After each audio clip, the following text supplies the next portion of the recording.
This video is to explain French piping. This is the face of the garment with a curved neckline. This is the interior. This black line marks the stitching line or the finished edge of the neckline. Cut your bias 2 to 3 inches wide. This is 2 inches wide because it's pretty thick and heavy, but if you have a lightweight binding, you're going to cut it wider. If the binding has to be pieced, I'm going to do it on the straight grain, you can trim the seam allowance to 1/4 inch. Press it flat, then press it open.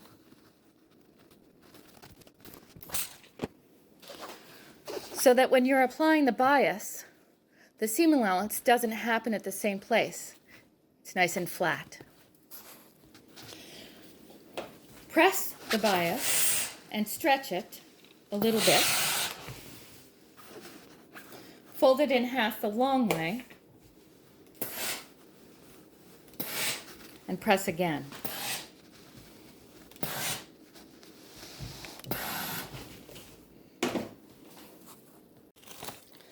Mark a stitching line 5/8 inch from the edge.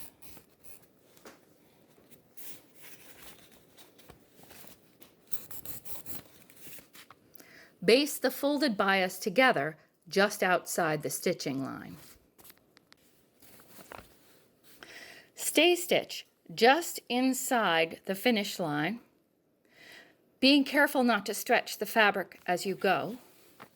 And then trim the seam allowance off completely. Mark a stitching line on the face of the garment 1/4 inch from the cut edge. Baste the stitching line of the bias to the stitching line on the face of the garment, making sure all of the raw edges are in the same direction, so the fold of the bias is to the body of the garment. Stitch the bias to the garment. Your stitch length should be about 2, and remove any basting stitches.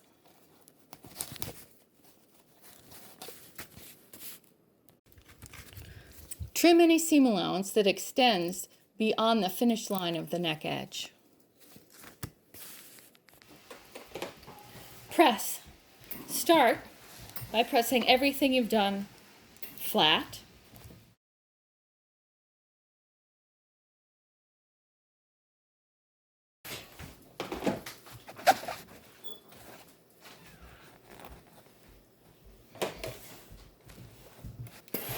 Press around the raw edges.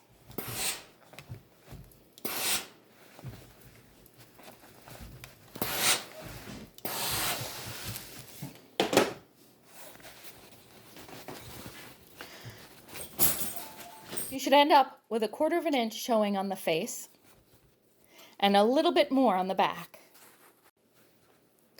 On the face, stitch in the ditch between the bias and the body of the garment.